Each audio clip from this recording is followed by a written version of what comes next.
mga ka-agri, naka-schedule po tayo ngayong magpurga ng ating mga manok dito sa ating backyard farm. So ang gagamitin ko pong pagpurga ngayon ay formal na product ng Battlecock.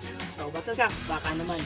Then, so monthly ko po itong ginagawa. Last month, ang ginamit ko pang purga sa kanila ay another product of Battlecock na Raptor. So ngayon po, ang gagamitin ko naman ay formal. So ngayon, papaliwanag ko muna po sa inyo kung paano ang tamang paggamit ng Warman. Sa umaga ng araw ng pagpurga po, kailangan pakainin lang natin ng 40 grams ang ating mga manok.